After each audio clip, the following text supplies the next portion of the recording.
우리의 하나님 말씀 봅니다. 하나님 말씀은 로마서 10장 9절에서 13절입니다.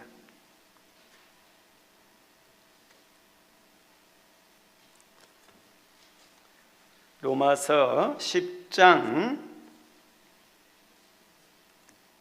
9절에서 13절, 우리의 한음성으로 같이 읽습니다. 내가 만일 내 입으로 예수를 주로 시인하며 또 하나님께서 그를 죽은 자 가운데서 살리신 것을 내 마음에 믿으면 구원을 받으리라. 사람이 마음으로 믿어 의에 이르고 입으로 시인하여 구원에 이르느니라. 성경에 이르되 누구든지 그를 믿는 자는 부끄러움을 당하지 아니하리라 하니 유대인이나 헬라인이나 차별이 없음이라. 한 분이신 주께서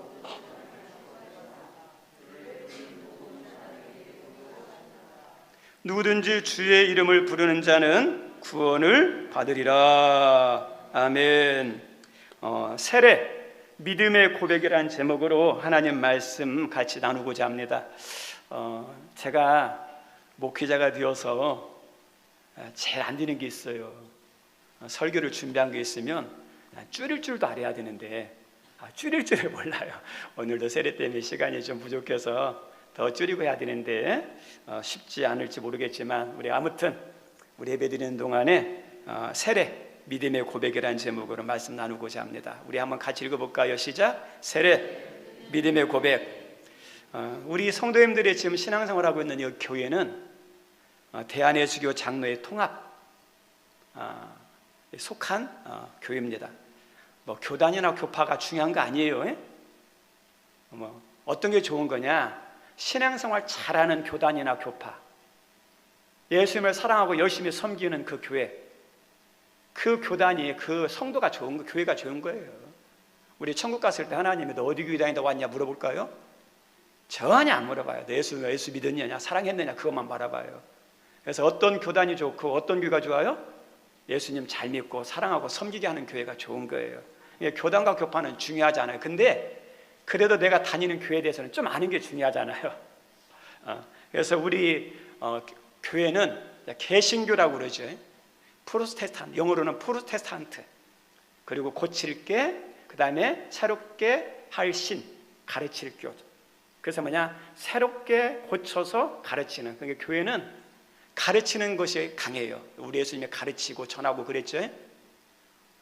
그래서 다시 말하면 어디서 여기 이름이 나왔느냐면 중세 종교개혁에서 기존의 카톨릭이 잘못되니까 거기에서 반항하고 거기에 잘못된 것을 새롭게 고침으로 시작된 것이 개신교예요.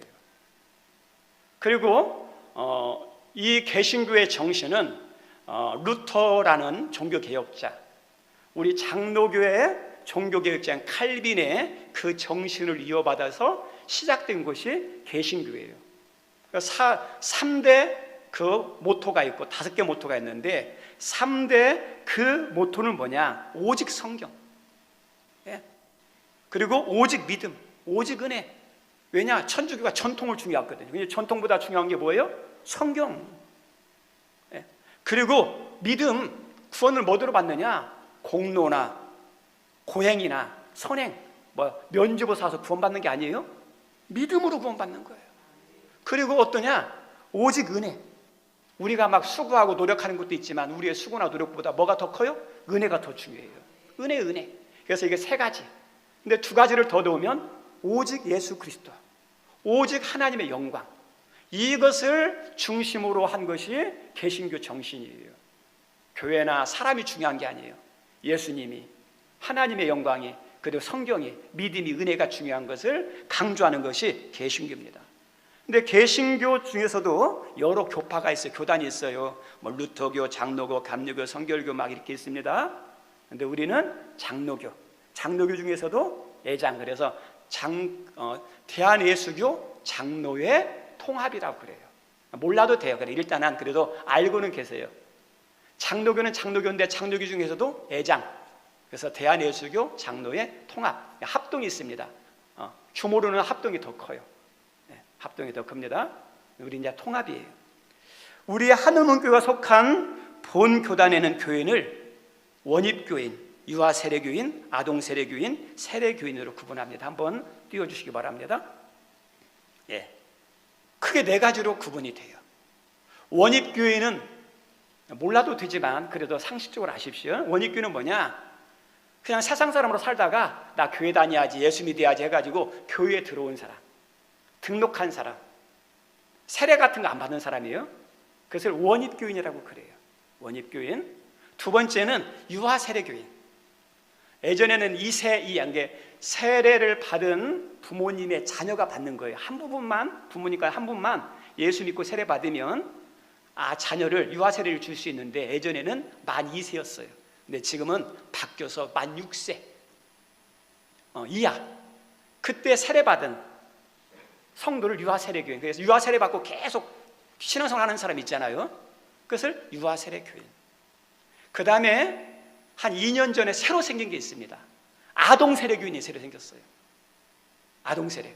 예전에는 만 13세 이상만 세례를 줬는데 이제는 7세에서 12세 이 아이들도 생각이 많이 발달해서 자기가 알고 믿을 수 있다고 해가지고 아동 세례 교인이 생겼는데, 7세에서 12세 사이에 아동들이 난 예수님 믿습니다 할 때 세례를 주고 그 다음에 신앙생활하는 아동 세례 교인. 그래서 아동 세례 교인들도 또요, 만약에 7세가 세례를 받았어요. 다음 주에 성찬식 하는데 참여할 수 있을까요, 없을까요?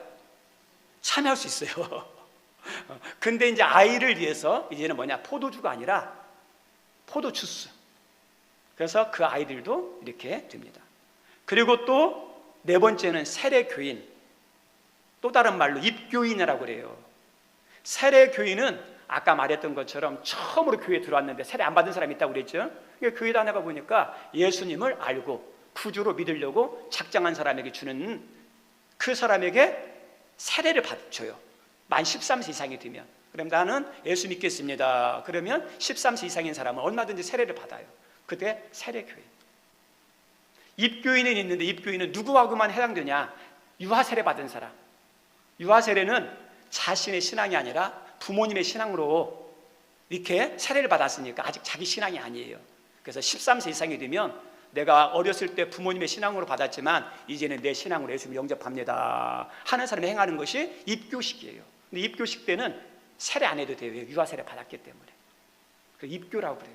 근데 유아 세례 받은 사람이 입교를 하면서 나는 세례 받고 싶습니다. 그러면 원하면 세례 줄 수도 있어요. 그래서 이렇게 네 가지로.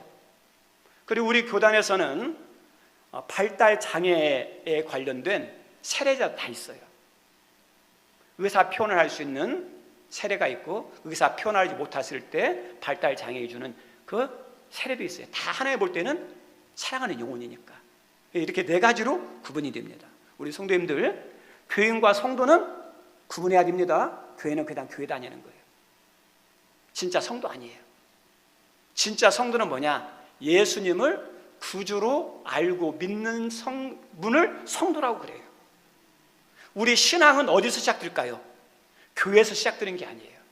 예수님을 구주로 알고 믿는, 거기서부터 신앙이 시작되는 거예요. 그래서 세례는 누구한테 줄까요? 세례는 예수님을 구주로 알고 믿는 사람들에게 주는 것이 뭐예요? 세례의 세례. 구주로 믿는 거. 우리 세례에 대한 것은 구약에도 구약에 정확히 나오진 않아요. 근데 구약에서 세례로 말씀한 내용이 있는데, 고린도전서 10장에 이렇게 나옵니다. 한번 띄워주세요.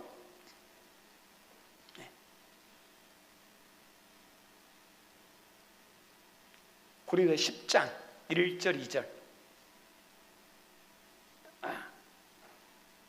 안 됐나요?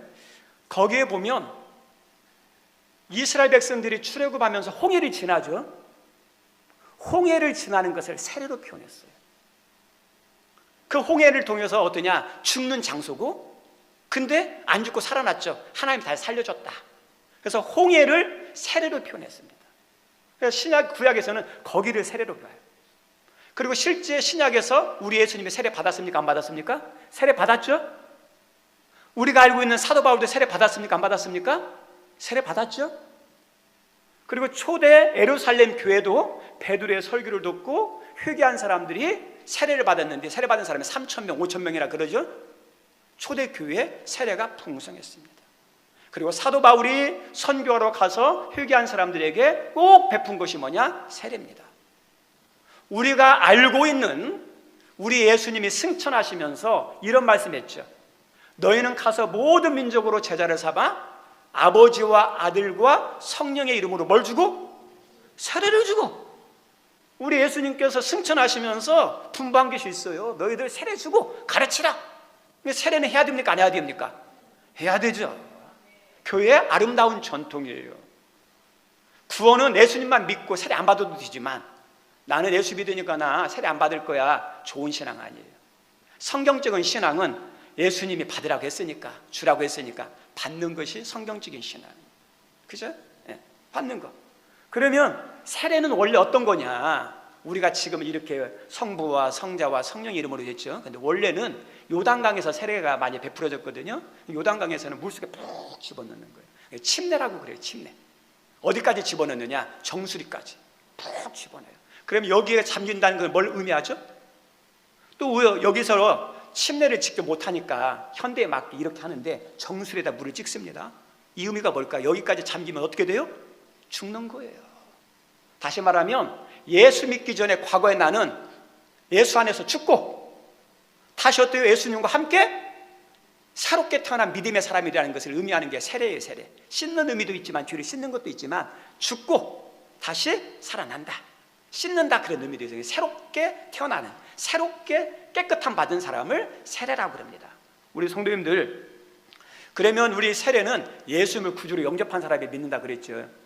이 시간에 제가 예전에도 말씀했지만 여기 있는 분들에게 했던 말씀이지만 다시 전하고 싶습니다. 들은 분들은 다시 듣고, 들은 분들은 여러분이 전도하는 방법으로 활용하시고, 안 들은 분은 꼭 들으시기 바랍니다. 왜냐하면 우리가 이 땅에서 사는 것 중요해요. 어떻게 사느냐, 부유하게 풍요하게 사느냐, 얼마나 오래 사느냐 중요해요. 무엇을 위해서 사느냐 중요해요. 그런데 우리가 이 땅에 살면서 영원히 삽니까? 아니요. 다 정한 때가 있어요. 네. 다 정한 때가 있어요. 우리 교회에서도 돌아가신 분들이 있잖아요. 다 이 땅을 떠나고 돌아가시게 돼 있어요. 제 친구들도 이렇게 돌아가요. 이제는 하나님이 부르시더라고요. 제가 지방신학교 나왔잖아요. 삼류신학교입니다. 근데 하나님의 은혜로 열심히 공부해서 한 100여 명 되는 사람들 가운데 서울로 3명이 들어갔어요. 3명이. 근데 그 3명의 친구가 같이 여기서 공부하고 신대원 3년도 같이 공부하고 동양이나 친하게 지냈어요. 근데 작년에 순창에서 목회하시던 친구분이 돌아갔다는 소식이 들린 거예요. 기도 많이 하는 목사님이거든요. 저녁 예배 마치고 찬양하고 기도하다가, 가족들과 함께 찬양하고 기도하다가 쓰러져 돌아가셨어요. 그래서 밤늦게 갔다 왔어요. 그런데 또 지지난주에 3명 가운데 또 한 분이 평택에서 목회하는데 또 하나님 부르셨다고 하는 거예요. 그 친구는 운동도 잘하고 몸도 건강했는데 한 5년 전에 림프암이 발견된 거예요. 늦게 발견해서 말기, 항암치료를 받다가 재발해서 돌아간 거예요. 그래서 친하게 지낸 친구들 3명 가운데 2명이요. 그러니까 생각해보면 문득 죽음이라는 것이 확 다가왔더라고요. 이제는 내 차례인가? 그렇죠. 우리 성도들 여기까지 오래 사셨지만 살아온 시간 보면 어때요? 화살처럼 빨리 지나가죠. 우리가 얼마나 오래 살지 모르지만 20년을 살고 30년을 더 살아도 어떨까요? 금방 지나가요. 이 땅은 잠시예요. 그러면 우리가 죽으면 끝납니까? 아니에요. 돌아간다는 말이 있잖아요. 하나님의 원 자리로 돌아가는 거예요. 하나님의 자리로 돌아가는 거예요. 근데 돌아가는데 하나님의 자리로 돌아가는 사람이 있고 죄 때문에 하나님의 자리로 돌아가지 못하는 게 있어요. 중요한 게 이 땅에서 어떻게 사는 것도 중요하지만 죽고 난 다음에 우리는 어디로 가야 돼요? 하나님에 계신 천국으로 가야죠. 그 은혜를 여러분이 받으셔야 돼요. 이 땅의 은혜도 받지만 그 은혜를 받으셔야 돼요. 제가 설교 예전에 했는데 기억나십니까? 여기 황금색이에요. 황금색은 어떠냐? 천국을 의미해요. 우리는 언젠가 다 죽어요. 그리고 황금색은 어떤 걸 말하냐면 비싼 거, 귀한 거, 좋은 걸 말해요. 이 땅에서 우리가 살면서도 하늘나라만 가는 게 천국이 아니라 이 땅에서 천국을 살아야죠. 하나님 우리를 사랑하셔서 이 땅에서도 어때요? 천국의 삶을 평안하게 기쁘게 살게 만들고, 또 우리가 필요할 때 도움을 주시고 필요하면 채워주시는 그런 은혜를 주시고, 그러다가 우리가 죽었을 때 어때요? 천국 가게 하는, 여러분 이 모두를 사랑하시니까 이 은혜를 주시고 싶으셔요.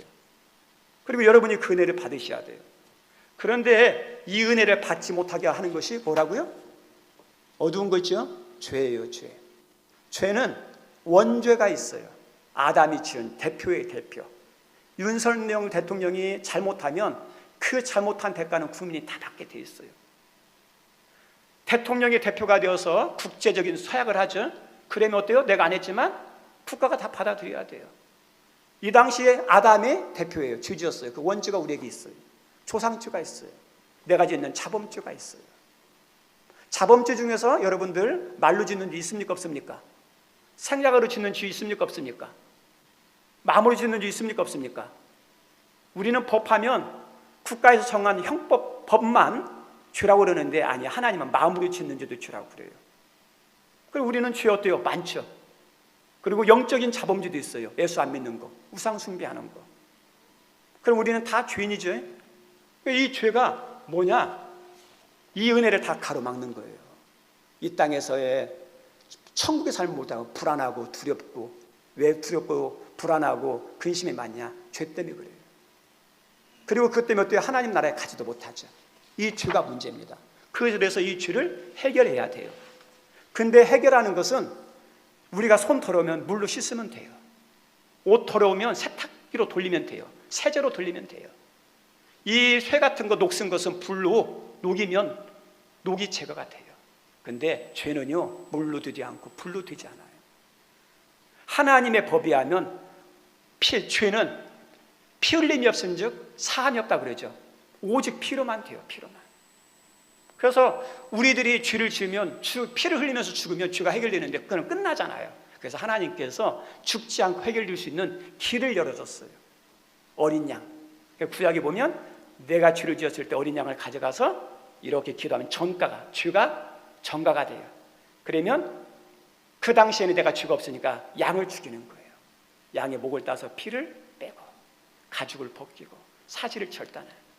그 죄 때문에 처참하게 죽는 양을 보면서, 야, 죄가 이렇게 무섭구나, 나 때문에 죽는구나, 감사하는 마음이 있죠.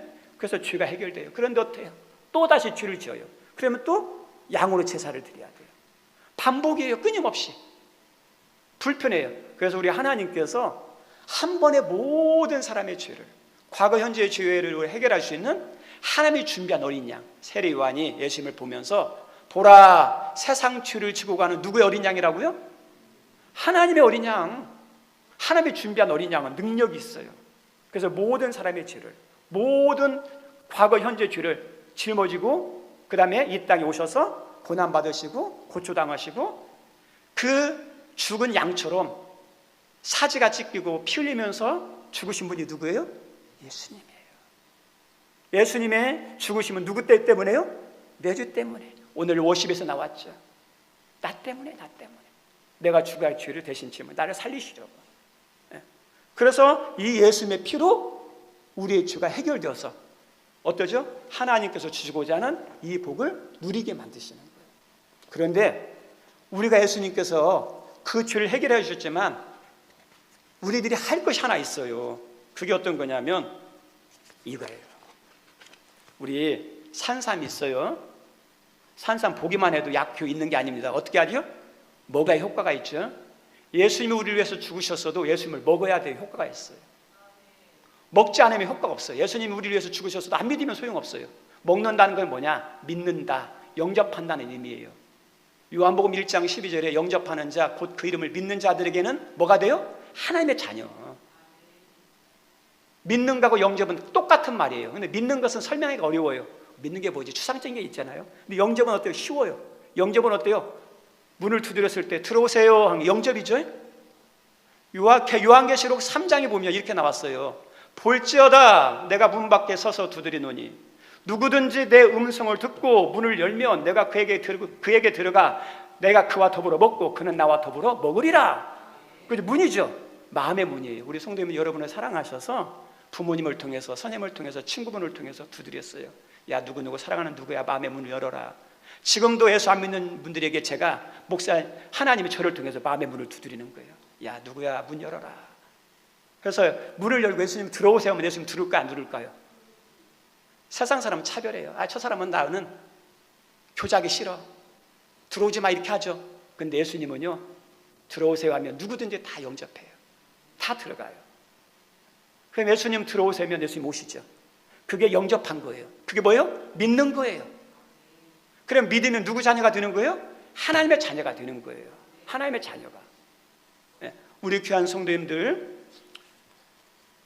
여기 있는 귀한 분들, 예수님의 나를 위해서 죽으시고, 그리고 그 예수님 때문에 내가 죄가 해결되고 천국 가는 걸 믿습니까? 예. 여러분, 그 예수님 어디 계시죠? 예, 그러죠. 우리 시간 알지만 저 따라 삽니다. 눈 감으시고 저 따라 다시 한번 하겠습니다. 사랑의 하나님 아버지, 저는 죄가 많습니다. 이 죄 때문에 하나님 죄악 가운데 또 불안과 두려움과 여러 가지 저주와 나중에 하나님 나라 가야 되는데 가지 못하도록 못하는 모든 것이 이 죄임을 알게 하시니 감사합니다. 이 죄는 내가 해결할 수 있는 게 아니어서 하나님 예수님을 보내시사 나를 위해서 고난받으시고 피 흘리고 죽으신 것을 알게 하시고 믿게 하시니 감사합니다. 그 예수님을 사랑합니다. 그 예수님을 지금 제 마음에 모셔드립니다. 제 마음에 들어와 주옵소서. 예수님 이름으로 기도드립니다. 아멘. 영접했어요. 그럼 예수님 어디 계시는 거예요? 그죠? 그럼 우리 자녀죠. 그럼 우리는 부족하더라도 자녀예요. 행함보다 중요한 게 자격이 중요해요. 자녀는 언제든지 자기 집에 들어갈 수 있어요. 대통령의 자녀는 아무리 망나니여도 청와대에 들어가요. 그런데 대통령의 자녀가 아니면 아무리 어려워도 청와대에 들어가려고 하면 잘못하면 총 맞아 죽어요. 자녀가 더 중요해요. 이제 중요한 게 있습니다. 어떤 거냐면 파란색이에요. 녹색이죠. 성장이죠. 예수님 믿었으면 이제 갓 태어난 거예요. 자라야죠. 키가 안 자라면 어떻게 되겠습니까? 정신이 안 자라면 어떻게 되겠습니까? 자라야죠. 믿음이 자라야 돼요. 믿음이 자라기 위해서 어때요? 교회 다니면서 예배 드리는 거, 그죠? 그 다음에 섬기는 거, 전도하면서 믿음이 자라는 거예요. 이게 우리 성도님들이 이 땅에서 신앙생활의 복이에요. 우리 홍관홍 성도님이 세례를 받았는데 이 예수님을 구주로 영접해서 세례를 준 겁니다. 말씀 마치고자 합니다. 우리 세례는 어떤 의미가 있냐면 선포라는 의미가 있어요. 믿음을 선포하는, 믿음을 드러내는, 믿음을 고백하는. 우리 한 예수님께서 이런 말씀했어요.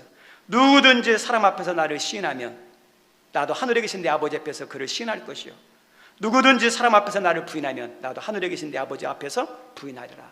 하나님 뭐 하기를 원하셔요? 시인하기를 원하셔요. 그래서 또 세례는 나 예수만 믿으면 돼, 그것만 해도 돼요. 근데 세례는 어때요? 내가 예수님 믿습니다 하라는 것을 많은 사람 앞에서 어떠하는 거예요? 시인하고 고백하고 선포하는 거예요. 선포하는 거. 우리 로마서 10장 9절 말씀 한번 읽어볼까요? 로마서 10장 9절 말씀 시작. 내가 만일 내 입으로 예수를 주로 시인하며 또 하나님께서 그를 죽은 자 가운데 살리신 것을 내 마음에 믿으면 구원을 받으리라. 입으로 시인한다 그러죠. 마음의 믿음은 구원받는다 그러죠. 두 가지예요. 마음으로 믿고 입으로 시인하는 거예요. 우리는 예수님을 마음으로 믿었어요. 근데 이것도 중요하지만 또 뭐라고 그래요? 입으로 시인해야 믿음이 확신해지고 그 다음에 어때요? 믿음이 자란다는 거예요. 그래서 고백이 중요한 거예요. 우리 귀한 성님들, 우리 예수님이 나의 구주이심을 아십니까? 그 예수님을 믿으십니까? 그 예수님을 사랑하십니까? 그러면 그걸로 끝나는 게 아니라 수시로 여러분 스스로에게 또 기회가 되면 누가 물어보면 고백하셔야 돼요. 저 따라하면 나는, 아니, 예수님은 나의 구원자입니다. 그 예수님을 나는 사랑합니다. 그렇게 고백할 때 믿음이 강해지고 믿음이 성장하고, 그렇게 고백할 때 하나님이 역사하셔요. 하나님은 은혜 주실 때 마음의 문을 열고 입을 열게 만드셔요. 은혜가 안 되는 사람 다 보세요. 입이 닫히고 귀가 닫히고 마음이 닫히면 은혜 안 돼요. 열 때 은혜가 되는 거예요. 그래서 성령님은 여러분에게 은혜 줄 때 뭘 열어요? 마음을 열고 귀를 열고 눈을 열고 입술을 열어서 고백하게 만들어요. 그 은혜가 여러분들에게 있기를 바랍니다. 우리 시간에 찬송